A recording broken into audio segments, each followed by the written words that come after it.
Jack Reacher stepped off the bus into a wall of heat. The air in Redemption, Arizona was dry and smelled of dust and distant creosote. It was a place you passed through, not a place you stopped. But the bus had a 4-hour layover, and Reacher's legs needed stretching. He had no destination, which meant anywhere was as good as nowhere. The town was little more than a single main street, a collection of low, sun-bleached buildings huddled together as if for protection against the vast, indifferent desert that surrounded them. A diner, a general store, a sheriff's office, and a bar. That was about it. He walked, feeling the familiar weight of nothing in his pockets but a folding toothbrush and a passport. The sun hammered down on his shoulders. He was heading for the diner when he saw it. A pickup truck, newer and cleaner than anything else on the street, was parked at a skewed angle, blocking an older, battered farm truck. Two men, big and broad in matching tan shirts with a discreet logo over the pocket, a stylized T inside a circle, were leaning against their vehicle. They were talking to an old man who stood by the farm truck, his back stooped with age and worry. Reacher was 100 feet away, but he didn't need to hear the words to understand the conversation. It was the universal language of intimidation. The two men were relaxed, almost lazy in their posture, but their eyes were hard and fixed on the old man. The old man was gesturing towards a crate of what looked like vegetables in the back of his truck, his voice a low, pleading murmur lost in the shimmering heat. One of the bigger men shook his head slowly, a smirk playing on his lips. He then reached out and casually swatted the old man's hand away. Reacher changed direction. He wasn't looking for trouble. Trouble had a habit of packing its bags and moving to whatever town he happened to be in. He crossed the street, his long strides eating up the distance. The pavement was soft with heat, and his boots made no sound. As he got closer, he could hear the words. "The fee is the fee, Hector," the smirking man said. His name tag read, Dawson. "Mr. Thorne is very clear on this. You want to sell in his town, you pay the market tax." "This is not his town," the old man Hector said, his voice trembling but laced with a stubborn pride. "This is Redemption. It belongs to everyone." Dawson chuckled, a dry, unpleasant sound. "Everything the sun touches here belongs to Silas Thorne, old man, including the patch of dirt you're standing on. Now, either you pay up, or you and your sad-looking tomatoes can turn around and go back to your dust bowl of a farm." The other man, whose tag read Cole, stepped forward. He was even bigger than Dawson, a mountain of muscle with a shaved head and a vacant expression. He stared down at Hector, crowding him. "Or maybe we just take the tomatoes as a down payment." Reacher stopped a few feet away. He didn't say a word. He just stood there. A 6'5", 250-pound silence. Dawson's smirk faltered for a second as he noticed him. He sized Reacher up, taking in the cheap clothes, the unkempt hair, the 2-day stubble. He saw a drifter, a nobody. His confidence returned. "Something you need, friend?" "I need coffee," Reacher said, his voice a low rumble. "In that diner. You're blocking the sidewalk." Dawson looked at the wide-open space on the sidewalk, then back at Reacher. He was being tested. He couldn't let a drifter challenge him in the middle of town. "Go around." "I don't like going around," Reacher said calmly. Cole shifted his weight, turning his full attention to Reacher. It was a clear threat, a physical promise. He was used to men shrinking away from that look. Reacher didn't move a muscle. He just met the big man's stare. "Listen, pal," Dawson said, taking a step forward, trying to re-establish control. "This is a private conversation, so why don't you just wander on back to whatever hole you crawled out of?" Reacher's eyes flicked from Dawson to Cole, then to the old man, who was watching with a mixture of fear and a tiny, desperate spark of hope. "He doesn't look like he wants to have this conversation." "What he wants doesn't matter," Dawson snapped. "It's starting to matter to me," Reacher said. He took one step forward. It was a small movement, but it changed everything. The geometry of the confrontation shifted. He was no longer a bystander. He was a participant. Cole decided he'd had enough. He lunged, reaching for Reacher's shirt. It was a mistake, a catastrophic amateur miscalculation. Reacher didn't move back. He moved in. He sidestepped the clumsy grab, brought his right elbow up in a short, vicious arc that connected with the side of Cole's head, just behind the ear. There was a sickening thud, like a hammer hitting a melon. The big man's eyes went blank, and he collapsed, folding like a cheap suit, out cold before he hit the ground. Dawson stared, his mouth agape. He hadn't even seen it happen. One moment his backup was there, the next he was a heap on the scorching pavement. He fumbled for something at his belt, a holstered radio, or maybe a weapon. He never got there. Reacher's left hand shot out and clamped onto Dawson's wrist, squeezing. Bones grated together. Dawson cried out, pain lancing up his arm. "I think you were leaving," Reacher said, his voice unchanged, quiet, deadly. He twisted Dawson's wrist, and the man fell to his knees, his face pale with sweat. Okay, he gasped. "We're leaving!" Reacher released him. Dawson scrambled backward, away from the terrifyingly calm man who had just dismantled his partner without breaking a sweat. He grabbed Cole under the arms and started dragging the unconscious man toward the passenger side of their truck. It was a struggle. Cole was dead weight. "One more thing," Reacher said. Dawson froze, his eyes wide with fear. "The market tax," Reacher said. "It's been waived. Permanently. For him." He nodded toward Hector. Dawson didn't argue. He just nodded frantically, finally managing to shove Cole into the truck. He ran to the driver's side, jumped in, and sped away, leaving a cloud of dust and the smell of burnt rubber in his wake. Silence descended on the street again. Hector, the old farmer, stared at Reacher, his eyes filled with disbelief and gratitude. I don't know how to thank you." "No thanks necessary," Reacher said, his gaze fixed on the empty road where the truck had disappeared. "Just tell me one thing. Who is Silas Thorne?" Hector's face darkened. He looked around as if the name itself could conjure listening ears from the empty doorways. "He's the man who owns this town," he whispered. "He owns the land, the water, the sheriff. He owns everything." Reacher looked from the old man's worried face to the sheriff's office just down the street. The blinds were drawn, but he felt a distinct sense of being watched. He had thought this was just a 4-hour stop, a cup of coffee and then back on the road. But something had changed. They thought he was a drifter who would see the trouble and run. He felt a familiar, cold certainty settle in his gut. He wasn't going to run. He was going to stay. He was going to find out just what a man like Silas Thorne did with a town he owned. And then he was going to take it away from him. The diner was called The Oasis, a hopeful name for a place that felt more like a last resort. The air inside was thick with the smell of stale coffee and fried bacon. A few locals were scattered at the tables, nursing drinks and talking in low tones. They all stopped and looked up when Reacher walked in, their eyes holding a cautious, weary curiosity. News traveled fast in a town this small. He was the man who had laid out Cole and sent Dawson running. He was an anomaly, an unpredictable variable in their carefully controlled world. Reacher took a seat at the counter. A young woman with tired eyes and a name tag that read Elena came over, a coffee pot in her hand. "What can I get you?" she asked, her voice neutral, betraying nothing. "Coffee," Reacher said. "Black." She poured, her movements efficient. She was Hector's granddaughter, he realized. She had the same dark eyes, the same set to her jaw. But where her grandfather's held weary resignation, hers held a flicker of something else. Defiance.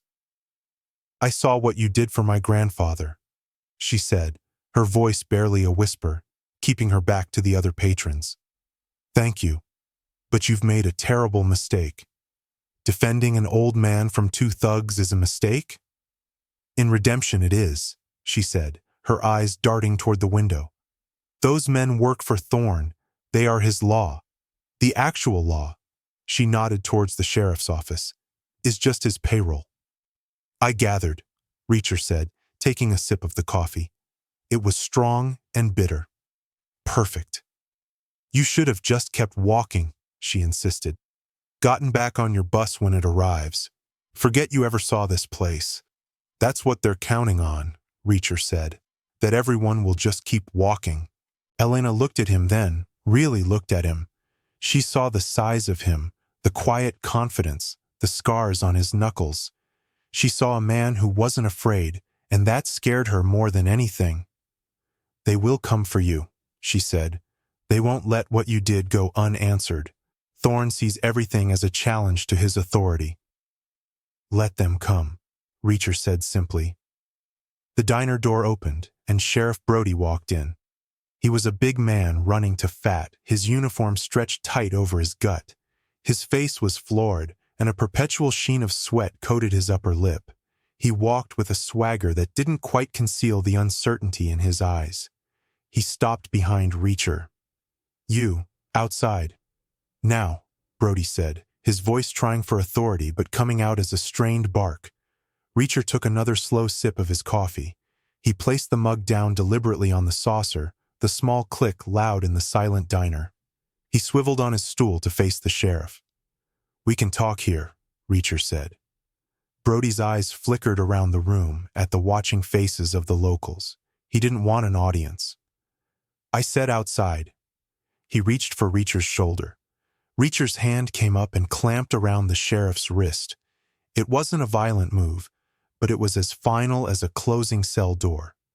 Brody froze, his face paling as he felt the sheer, immovable strength in the grip. Take your hand off me, he hissed, trying to pull away. He couldn't. You came in here to talk to me, Reacher said, his voice low and even. So talk, or I can finish my coffee, and then you and I can go for a walk. Your choice. Humiliation warred with fear on Brody's face. Fear won. Mr. Thorne wants to see you, he mumbled, his bravado gone. He wants to have a word. Does he now? Reacher said, releasing the sheriff's wrist. Then he knows where to find me. I'll be here. Brody rubbed his wrist, his eyes burning with impotent rage. He was the law, but in that moment, everyone in the diner knew who held the power. He turned without another word and stormed out, slamming the door behind him. Elena let out a breath she didn't realize she was holding. You're either the bravest man I've ever met or the biggest fool. The line is thinner than you think, Reacher replied, turning back to his coffee.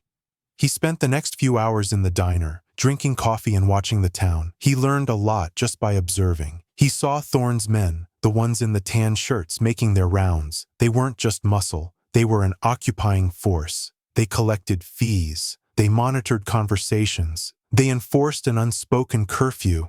The people of Redemption moved around them with their heads down, their shoulders slumped in a collective, long-practiced submission. Elena told him more when she could, in hushed tones as she refilled his cup.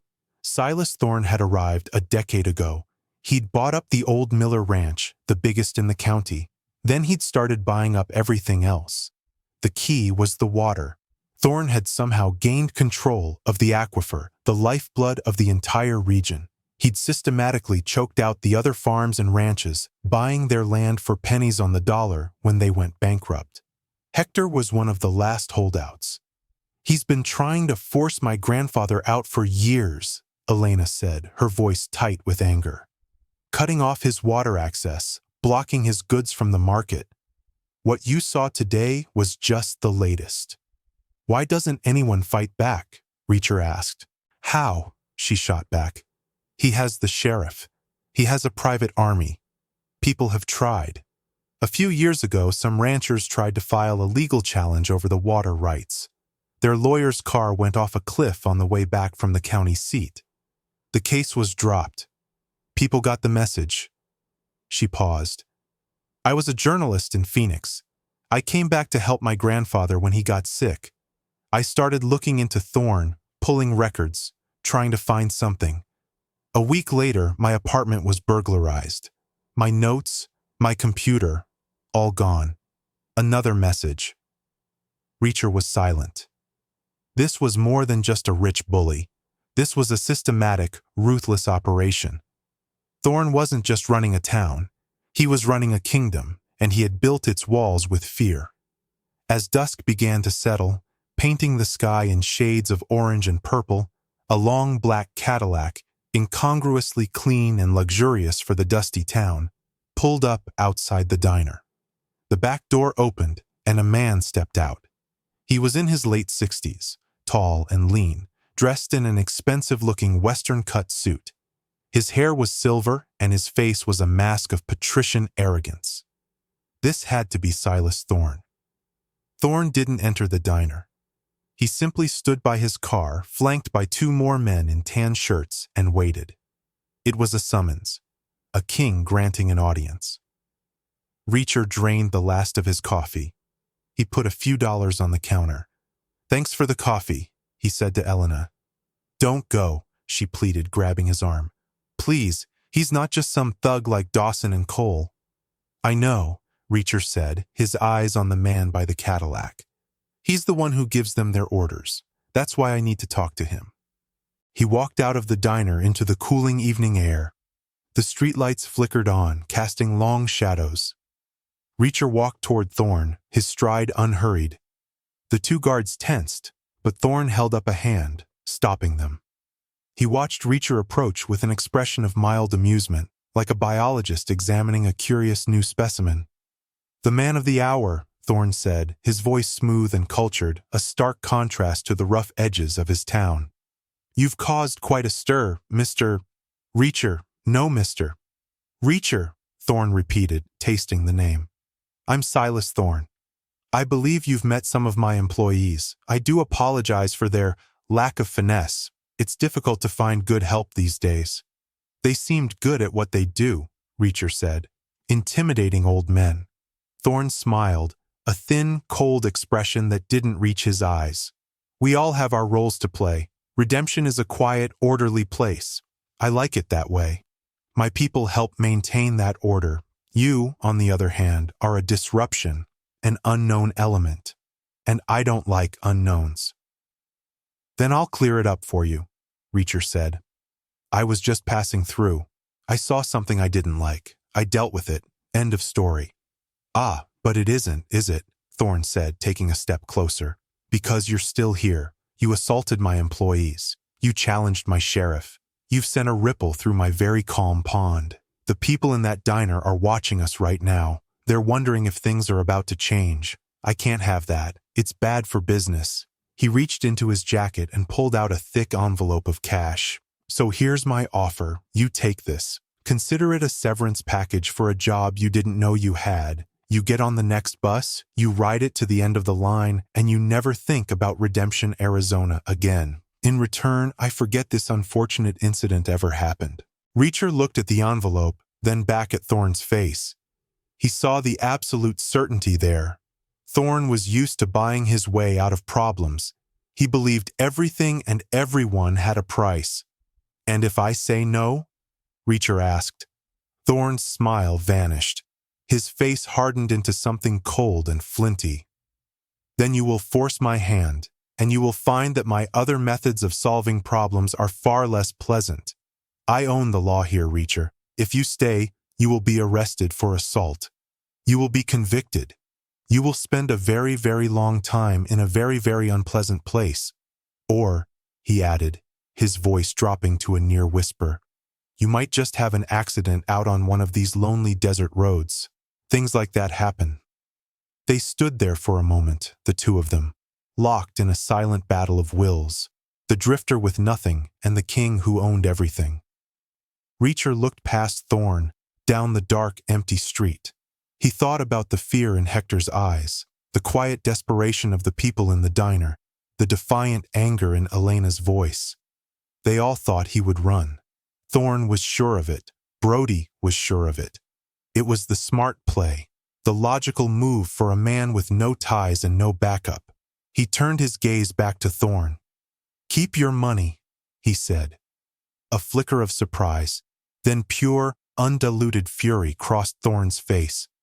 He had made his offer. He had issued his warning. And this nobody, this piece of roadside trash, had thrown it all back in his face. "You've made your choice," Thorne said, his voice like ice. He nodded to his men. "Brody will be here in 5 minutes. Enjoy your freedom while it lasts. He got back into his Cadillac, and the car pulled away, its taillights disappearing into the darkness. Reacher stood alone on the street. He knew what was coming. A cell, a beating, a rigged trial, or worse. They thought they had him trapped. They thought because he was one man against a town, he was powerless. They thought he was a problem they could solve with threats and violence. They had it backward. He wasn't trapped in here with them. They were trapped in here with him, and he wasn't a problem. He was the solution. The fight had just begun. Reacher didn't wait for Brody. He walked away from the main street, melting into the shadows of a side alley. The town was small, a grid of a few streets, easy to navigate. He moved with a purpose he hadn't had an hour ago. Thorne had made a critical error. He'd shown his hand and then given Reacher 5 minutes. 5 minutes was a lifetime. He found his way to the back of the general store. A single light burned in a window on the second floor. He scaled a drain pipe, silent as a cat, and peered through the grimy glass. It was a storage room, filled with boxes. He tested the window, unlocked. He slipped inside. From the storage room, he had a clear view of the sheriff's office. He watched as Brody's cruiser pulled up. The sheriff got out, accompanied by Dawson and another one of Thorne's thugs. Dawson had a bandage on his head. They were armed and ready, expecting to find him waiting passively in the diner. When they came out empty-handed, frustration was evident even from a distance. Brody got on his radio, likely ordering a town-wide search. Reacher knew he couldn't stay in one place. He needed information. He needed to understand the layout of Thorne's operation. He thought of Elena. She had been investigating. She might have something she hadn't dared keep in her apartment. He made his way through the darkened backyards and alleys, keeping to the shadows. It was a skill honed over years of military police work. He was a ghost in a town that was already haunted. He found Elena's small house at the edge of town, near her grandfather's farm. A light was on in the kitchen. He saw her silhouette as she paced back and forth. He didn't knock. He circled to the back and tapped lightly on the kitchen window. She jumped, startled, then peered out. Seeing him, she hesitated for a moment before unlatching the back door. "Are you crazy?" she whispered, pulling him inside. "They're looking for you everywhere. Brody and Thorne's men. They have shotguns." "I need your help," Reacher said, ignoring her panic. "You said you investigated Thorne, that your notes were stolen. Did they get everything?" Her expression changed.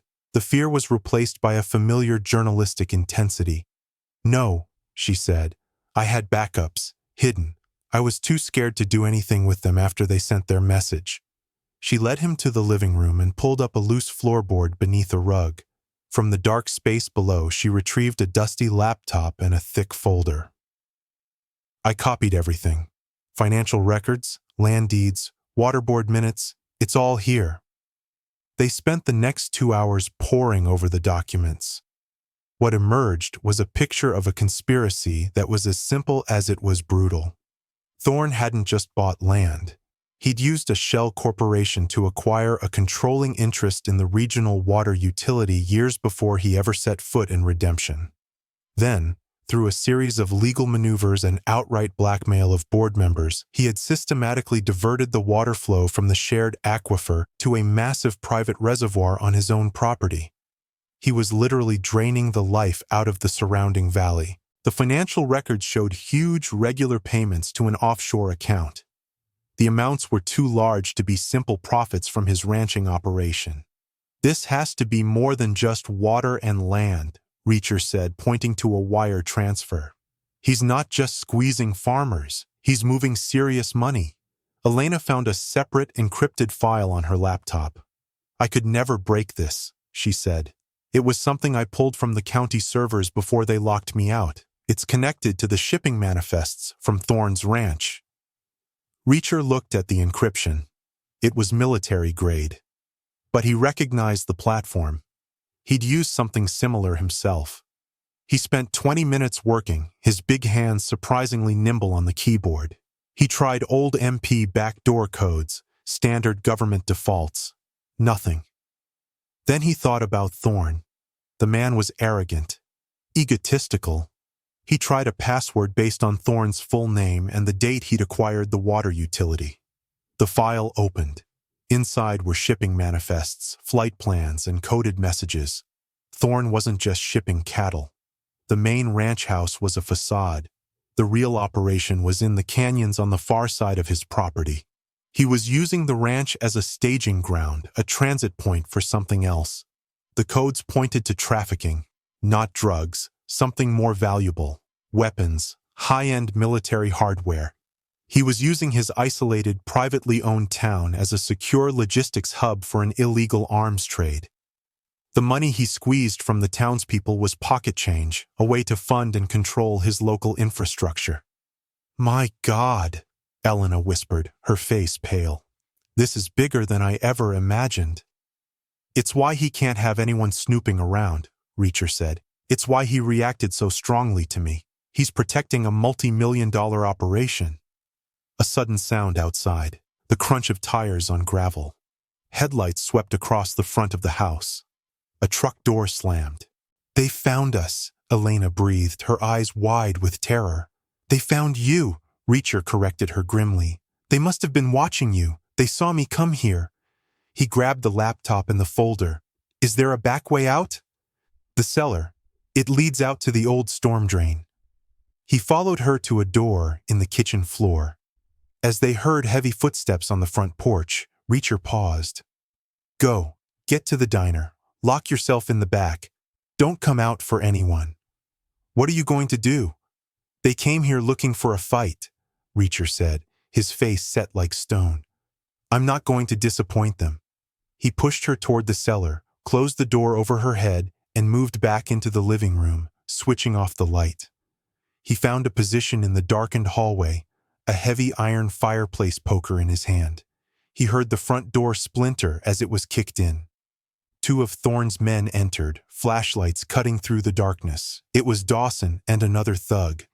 "Check the back," Dawson ordered, his voice confident. "The drifter can't have gone far." The second man moved past the hallway. As he did, Reacher stepped out of the shadows. The poker swung once, a silent, deadly arc that connected with the back of the man's knee. The man screamed and went down. Before Dawson could react, Reacher was on him. He drove a shoulder into Dawson's chest, sending him crashing back against a wall. The flashlight flew from his hand, spinning across the floor. Reacher didn't give him a moment to recover. A short, brutal jab to the throat silenced any shout for help. Dawson clawed at his neck, gagging, his eyes bulging with panic. Reacher relieved him of his sidearm and a pair of zip ties from his belt. 2 minutes later, both men were unconscious and securely tied up in the living room. He knew more would be coming. This was just the first wave. He slipped out the back door and into the desert night. The air was cool now, and a million stars glittered in the black sky. He had the evidence. He had the truth. But in a town owned by Thorne, the truth was useless without the power to enforce it. The sheriff was compromised. The county officials were likely bought or terrified. Calling for outside help would take too long, and Thorne would be alerted. There was only one way this could end. He had to dismantle Thorne's kingdom himself, stone by stone, man by man. And the heart of the kingdom was Thorne's ranch. Reacher moved through the desert, using the terrain for cover. He was back in his element. This was no different from a mission in Afghanistan or Iraq. Identify the enemy, assess their strength, find their weakness, and exploit it. Thorne's ranch was 5 miles out of town, a sprawling fortress surrounded by high fences and patrolled by his private army. Getting in the front gate was impossible. Reacher didn't even consider it. He studied the layout from a high ridge, using a pair of binoculars he'd taken from Dawson's truck. He saw the main house, the bunkhouse for the guards, the barns, and further out, nestled in the canyons, a series of prefab warehouses and an airstrip. That was the hub of the operation. His weakness was his arrogance. Thorne believed he was untouchable. His security was designed to repel a frontal assault, not a single determined ghost. Reacher found what he was looking for. A drainage culvert that ran under the main fence line. It was narrow and dark, but it would get him inside. He waited until the deepest point of the night, the hour before dawn when guards were tired and their attention wavered. He slipped into the culvert and emerged inside the compound near the secondary barns. The first step was to sow chaos and disable their ability to coordinate. He found the generator shed that powered the compound's communications tower and security cameras. It was locked, but the hinges were old and rusted. A few seconds with a tire iron he'd found nearby and the door was open. He didn't just smash the generator. He disconnected the fuel line, letting diesel pool on the floor, then rigged a simple delayed spark using a vehicle battery and some wire. He set it for 10 minutes. Next, the bunkhouse. Most of Thorne's men would be asleep inside. Reacher crept to the main vehicle pool. He siphoned gasoline from 2 of the jeeps, creating a trail from the bunkhouse's only exit to a nearby stack of hay bales. He wasn't going to kill them all in their sleep. He was just going to make sure that when they woke up, they were trapped, disorganized, and terrified. With 5 minutes left on his timer, he moved toward the main house. He saw Thorne through a large plate glass window, standing in a well-lit office, shouting into a satellite phone. He had realized his men were missing. He was calling for reinforcements, or maybe talking to his business partners. The generator shed exploded, not a huge blast, but a concussive thump followed by a plume of oily black smoke.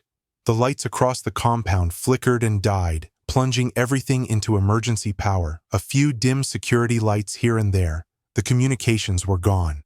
A moment later, the trail of gasoline ignited. A whoosh of flame erupted, racing toward the hay bales, which went up like a torch, casting a hellish orange glow over the scene. Shouts of panic came from the bunkhouse as men woke to find their exit blocked by a wall of fire. Chaos reigned, exactly as planned. In the confusion, Reacher slipped into the main house through a service entrance. He moved through the luxurious home with silent efficiency.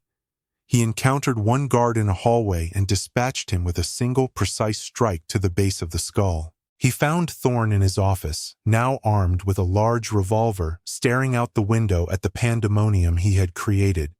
"You!" Thorne snarled as Reacher stepped into the room. He raised the gun. Reacher was already moving. He threw the heavy oak desk chair at Thorne, who fired a shot that went wide, shattering a lamp. The chair caught him in the chest, knocking him off balance.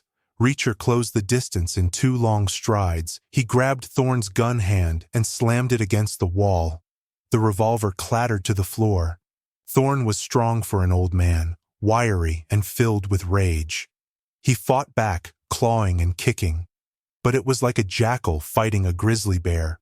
Reacher subdued him with cold, methodical force, ending the struggle by slamming Thorne's head against his own expensive mahogany desk. Thorne slumped, dazed and bleeding from a cut on his forehead. "It's over," Reacher said.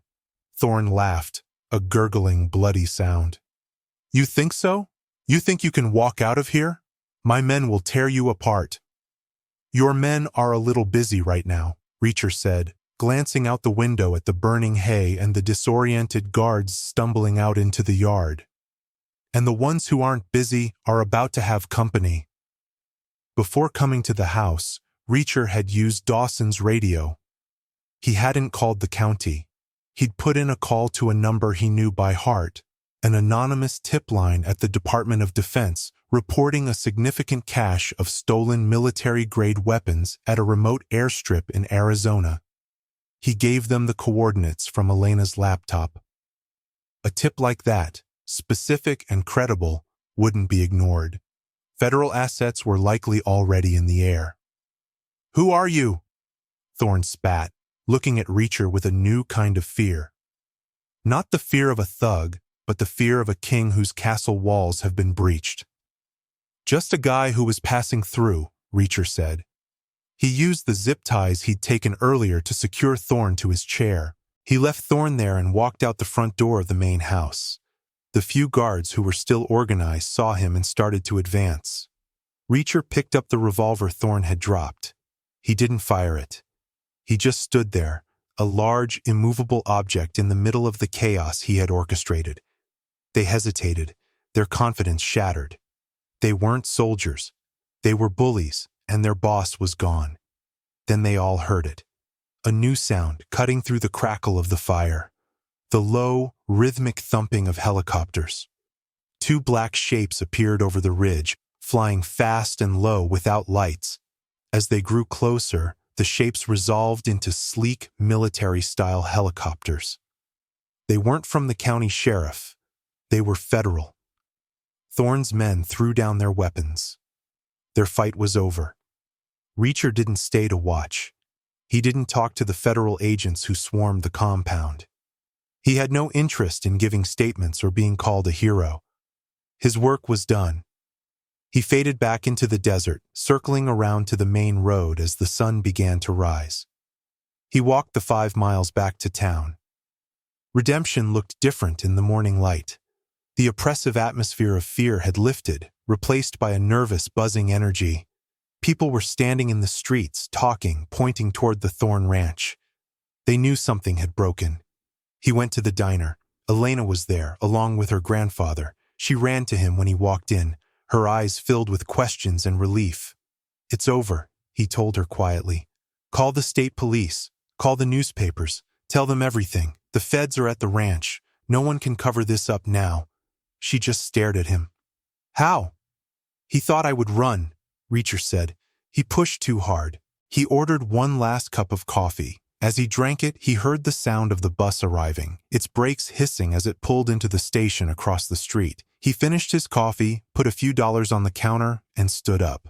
"Where will you go?" Elena asked. "Don't know," Reacher said. "Just forward." He walked out of the diner and across the street. He didn't look back. He got on the bus, took a seat by the window, and watched as the small town of Redemption, Arizona, began to shrink behind him. The bus pulled onto the highway, gathering speed, heading for the horizon. Reacher had no destination, but he had left one behind, a place where a king had fallen, all because he made the mistake of threatening a man who had nothing to lose and nowhere to be.